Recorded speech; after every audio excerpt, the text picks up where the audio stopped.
But let's talk about the NBA draft a little bit. That happened tonight.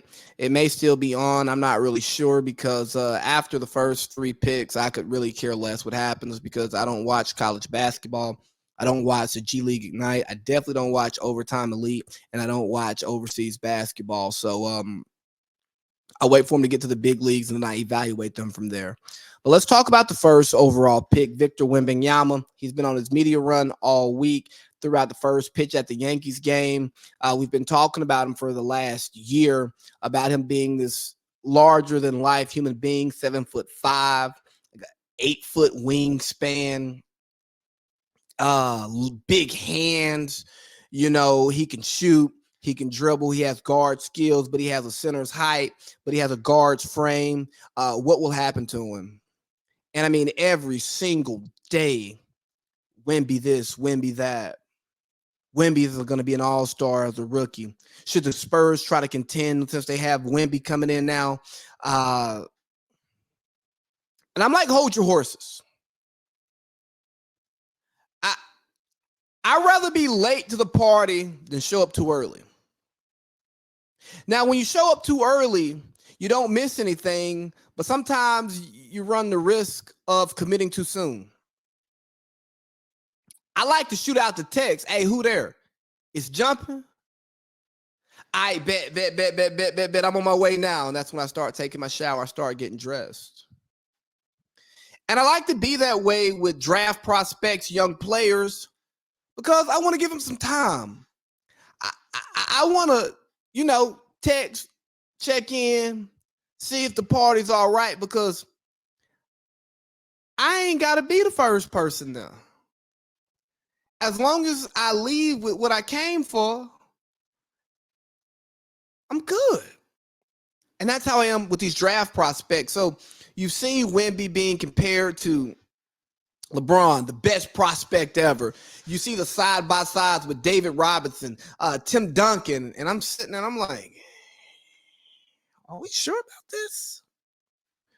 Are we putting more on this young man's plate that he can eat? Because, I mean, he's 7'5", like 210 pounds. I don't know how big his appetite is, but I know he ain't got much room in his stomach. So are we giving him more than he can chew on? You know? And I just say, hold your horses. Send out that text. Hit up your partner. Check the IG stories. See if that party is jumping before you just full on commit to it, when you end up missing out on what you're really looking for, what you really need, right? You don't fall in love with the prospects. You fall in love with the production. You fall in love with who they become, not who you want them to be. Like I heard Chris Broussard say a couple weeks back, his career is a letdown if he's Hakeem Olajuwon, a top 5 center of all time. His career is a letdown. If he's not GOAT, his career is a letdown, is essentially what we're saying. And that takes me to LeBron after he lost the 2011 finals. Some stuff I've heard Melo say, stuff I've heard Russell Westbrook say. Yo, I made it to the NBA, dog. I'm winning in life. Sure, you can set career expectations. He can have his career goals. He can have his life goals. But you look at Kwame Brown, and people talk about he's one of the biggest busts in NBA history. He's a bust this, he's a bust that.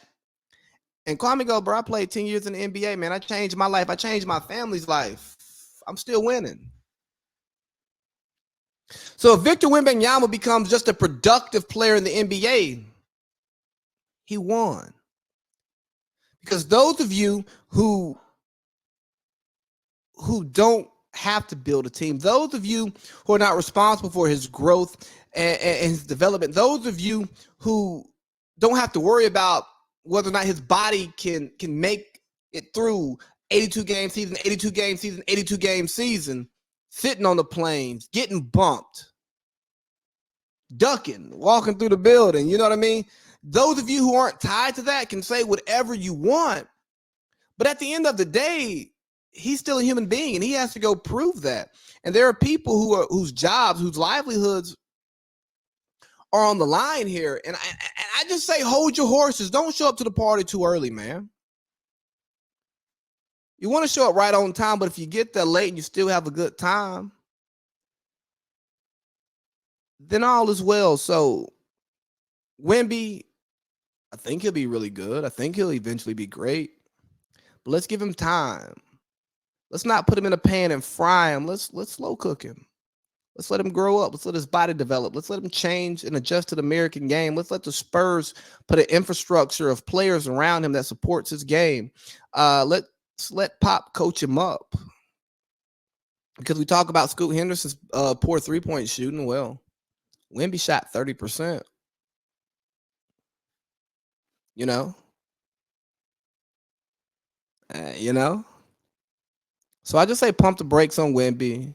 Don't show up to the party while the light's still on and they setting up, putting the food out, making liquor runs and stuff, getting the beer and stuff set up while the beer's still warm because it ain't been on ice long enough. No.